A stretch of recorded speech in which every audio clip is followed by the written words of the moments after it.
Welcome back, cats and kittens. We're back with Game Builder Garage.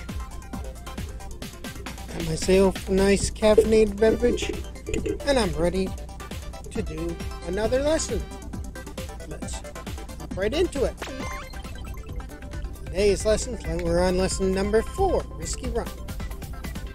Make a side-scrolling action with no fuss. Learn to connect various objects. It says it will take about generally 80 minutes.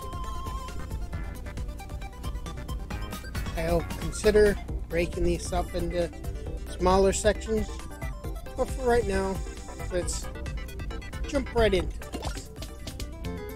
Okay, tracking the player with the key. Lesson 4. The decisive point of these interactive lessons. The game we'll be creating this time is called Risky Run. Go for the aliens.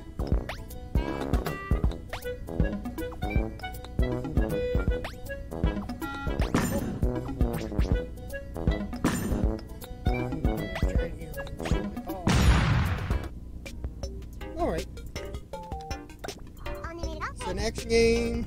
Gotta overcome all sorts of obstacles to get to the goal. So excited. You're on your way to master your program.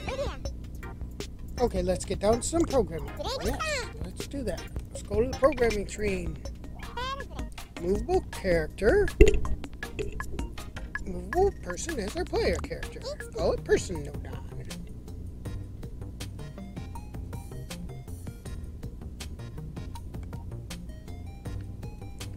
Okay, objects, characters, person. There, we got person node on. Our players small and stick them on the floor. Okay, let's move and shrink. Down. There we go. Open the node on settings. Yes, we'll open the node on settings. And color.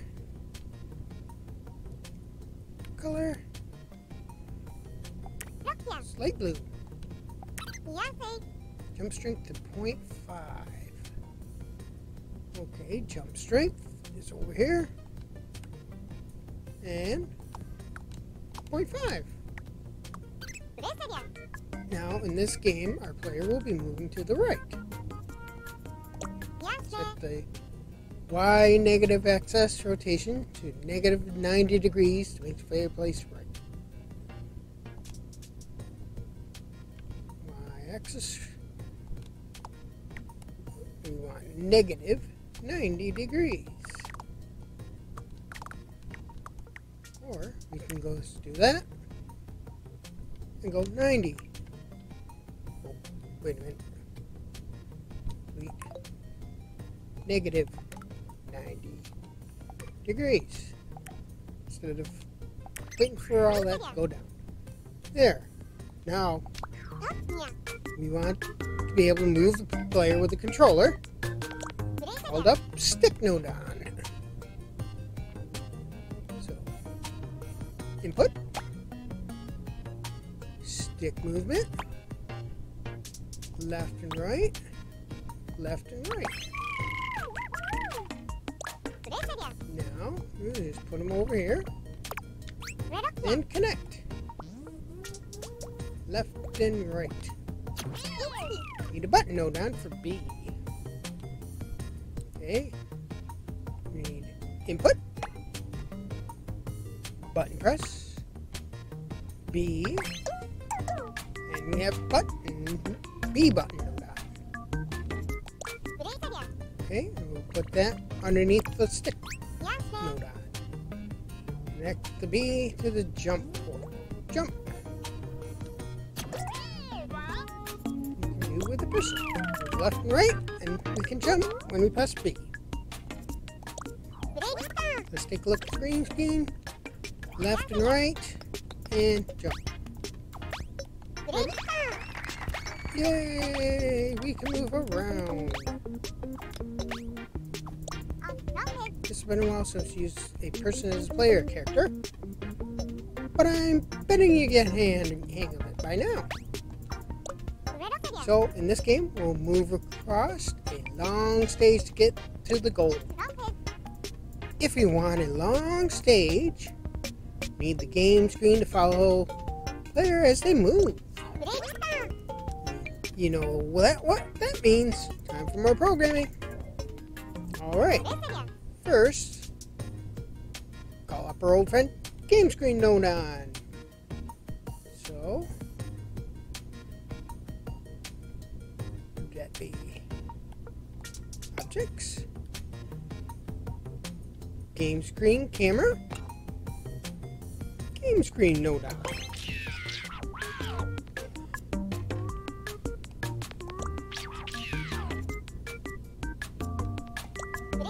Let's make the game screen a bit bigger. There we go. Now, we will make it so the game screen follows the player around.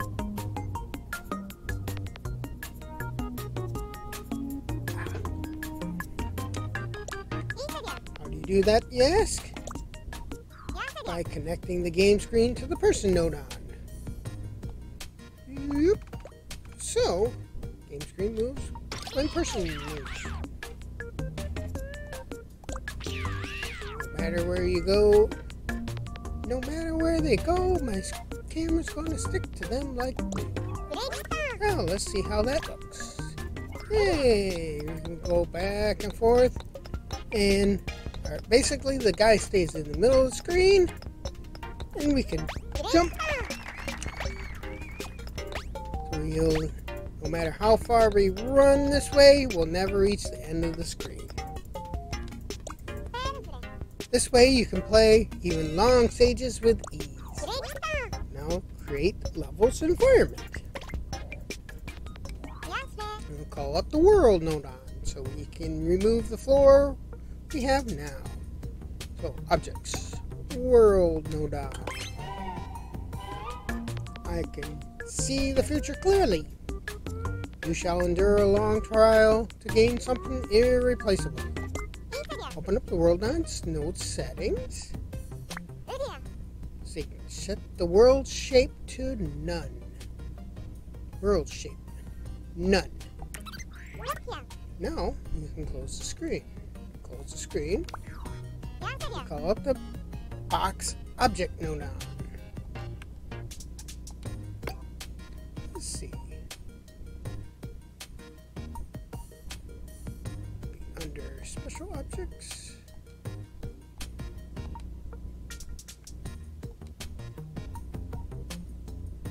or would that be an input? Input, output, objects.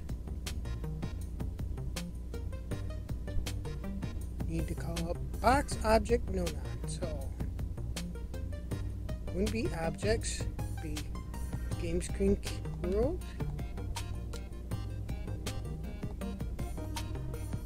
Fancy objects. Simple objects. Box objects. Yeah, it took me a bit to find it. It's been a few days since I've done a lesson, so open and there. Now we open the box node settings. Want to use the object as a platform. Under properties, enable only visible and solid. We don't want it movable. We don't want it destructible or destructive. There. Let's take a look. There. But made a platform, but we can fall off. Now, next up we'll ban a bunch of platforms. Let's go back to program screen. That is step 1.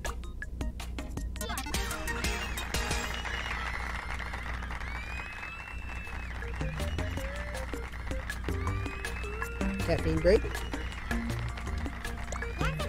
So, that was your first step and making restaurant.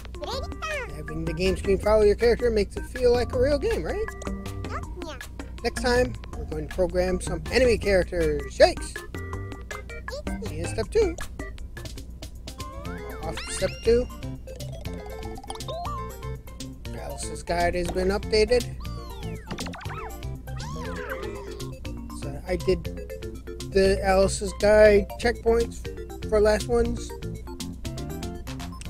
I did record it. I may or may not post it, since it seems like more people are interested in actual game creation than just going through reviews of lessons. Let's get to part 2. Yes, I'm right here. Welcome to step 2 rescue run. Start controlling person with left and B. We made the game screen follow the person around. Yes. So we can go all the way, and we made it to the end of our little platform that we made. Step 2, we're going to place some aliens as enemy characters. But you know where we're headed. That's right, program screen. Now I'll call up a fancy object known on, specifically the round fancy object known on, more specifically an alien. Objects. Fancy. Round fancy. Alien.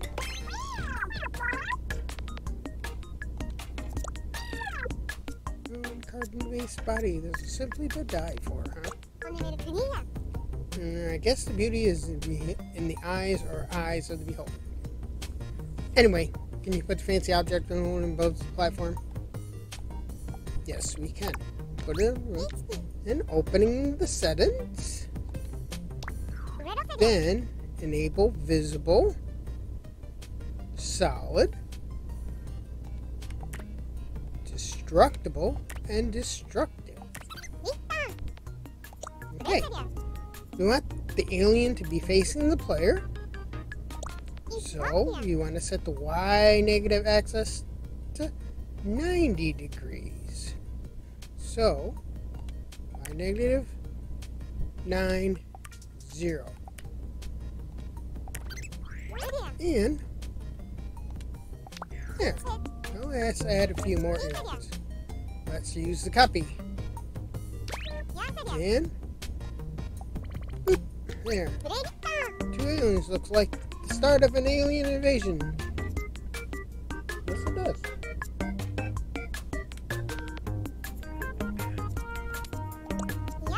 Next, open the person node on screen settings. Screen.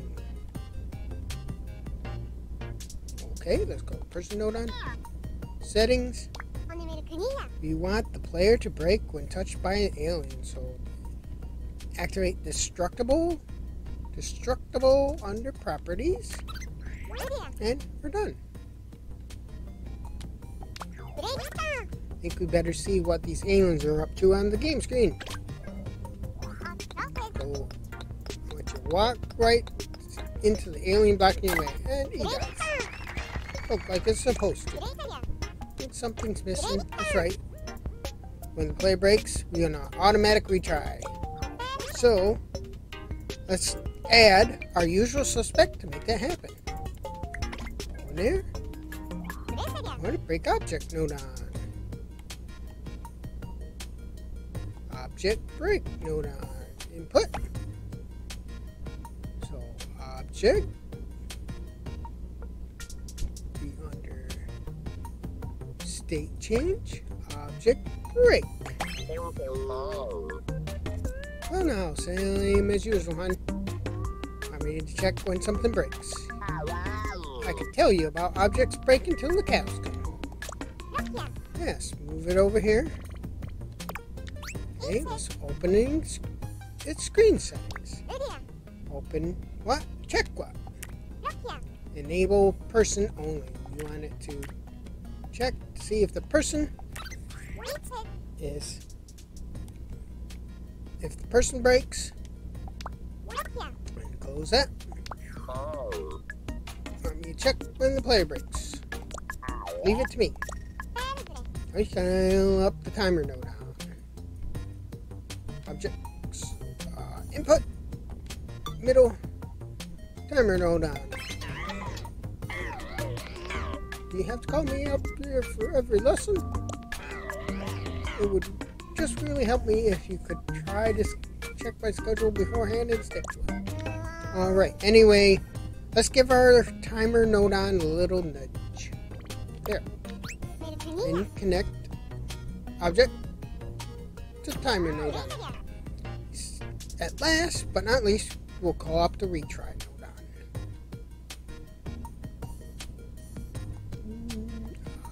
Input.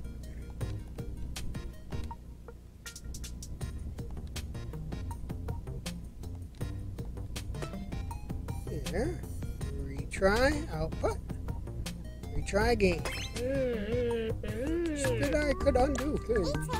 What's the matter? I actually called the object break node on mom. So embarrassing. Just want to undo my mistake. Don't worry about it. I'll watch over you if your feelings lost. Anyway, let's just throw the retry node on over here. Then connect it to the timer node on. Now, when the play breaks, you get to try again 1 second later. Let's make sure everything's running the way they're supposed to. Look on the game screen. Bumping into an alien. Jump. There. It works. Yay. Now we can jump over the aliens and then bump into the aliens and we restart. Good. The tiny little problem. Did you try falling off the platform? What if I don't want to? Yeah, nothing happens. Off the platform should result in a retry tube. Ideal. You should learn how to do that in the next step. Let's go back in the programming screen. You know what I'm going to say next, right? Step 2's done. Yeah, we made it through step 2.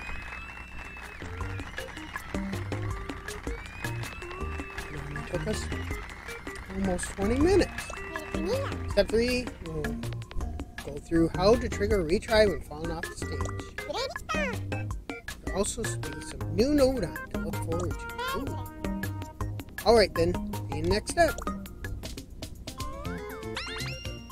Step 3, making plummets perilous. Okay, hello. Time to start step 3, lesson 4. Last time set up an alien. We made it so the game automatically sets if the alien destroys a player character. And stay here with me, but well, could you try falling off the stage? Yes, I guess so. In an internal plunge into a bottomless abyss. Just keep falling forever. I guess we could rethink this as call our game Forever Fall instead. Now let's fix it.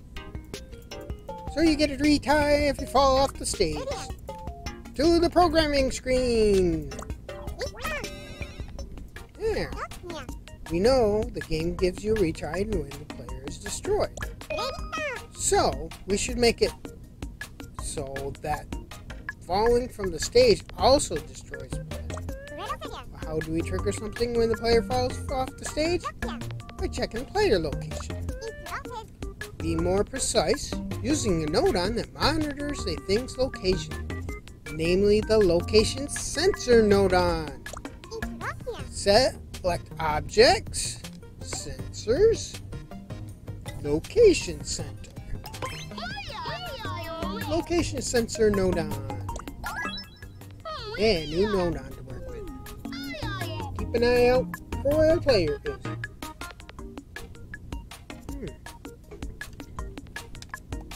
First, just leave it to me. Now let's put it above the person node on. And open the settings. Disable visible under properties.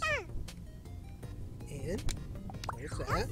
Now we connect the location sensor to to the person node on.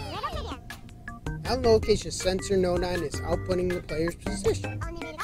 Next, we'll make it so that we can detect whether the player is above the level's floor or not. Next, need a comparison node on.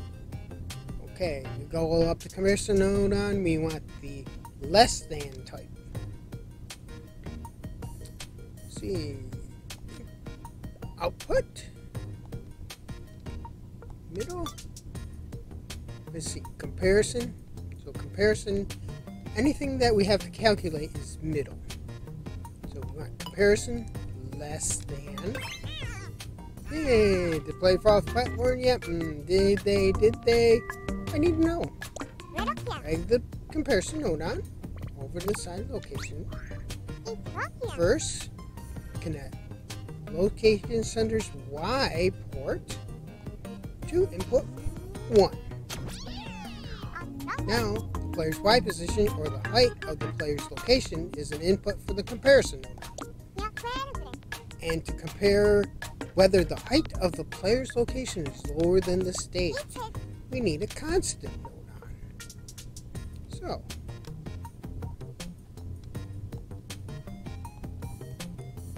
input. So constant is an input. Constant node on reporting for duty. I'm feeling as unchangingly steadfast as ever. So by comparison, this constant node on with the height of the player's location from earlier, we can detect if the player is below the floor. Open the node on settings. To check whether the player's position is lower than the floor, we need to set the number lower than the floor's position. Set it to -3. Let's go. -3. There. Now we can leave the setting screens. Now we'll move constant node on down here. Let's connect constant node on to the second output of the comparison. There. Now if the player falls off the platform, their position will definitely be below -3. The comparison node on will detect this and send out a signal. With that, our program determined when the player has fallen out of the level. Using this, we want to make it so that the player is destroyed when they fall off the platform. Now go to Objects, Launch, Destroy, Attract, Destroy Object, and select Destroy Object node on. Alrighty. Launch, Attract, Destroy Object node on. Well, what do we have here? We have a Destroy Object node on. Looks like someone wants something broken. Well, usually if I want something broken, I just call on the cats, but I guess you'll have to do. Don't worry. We've been here, there. Just leave it to little old me. I live for this stuff. I'll destroy whatever you want, just the way you want it. So you'll execute Order 66, huh? There. As you might have guessed, the Destroy Object node on destroys anything it's touching. Just move it over a bit. Okay, so we don't want it touching any of the other node dots. And open the screen settings. Now, disable Visible under Properties. Open Destroy What. Okay, so we open Destroy What. Here's where we can tell the Destroy Object node on what to destroy. We just want to destroy the player, who is a person, so enable Person Only. So we select Person, give it a sphere, cylinder, and box. And done. Connect the Destroy Object node on to the Person node on. So,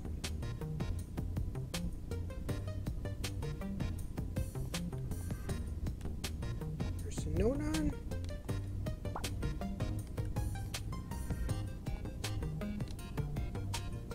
This one. And connect. There. Destroy object node on and person node on are now linked. Their destinies have combined. So, players constantly in contact with the destroy object node on. This will be fun. Finish up.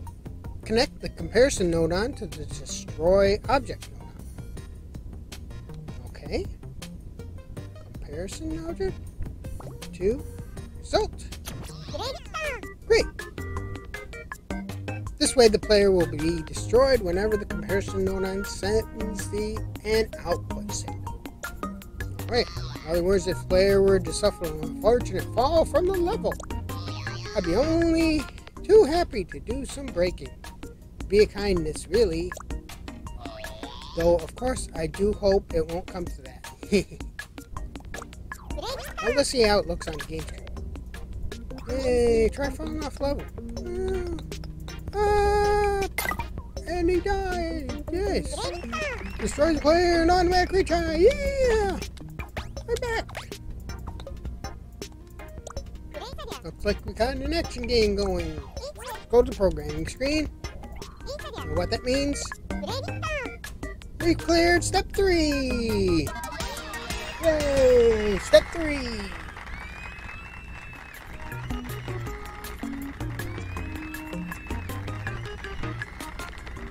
Yes, step 3 is done. Made a program that destroys the player if they fall off the level. In the next step, we'll set up a bunch of cool new features for the level. See you next time.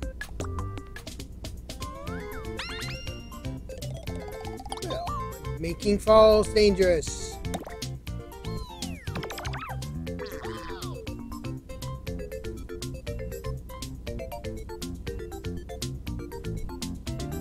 And this looks like a good place to pause it. We've gotten through the first 3 steps of making Risky Run. I decided to break up this lesson into shorter bits, making things a little bit easier for everyone to watch, so they don't have to watch it all in one sitting, and it's a lot easier for me to download.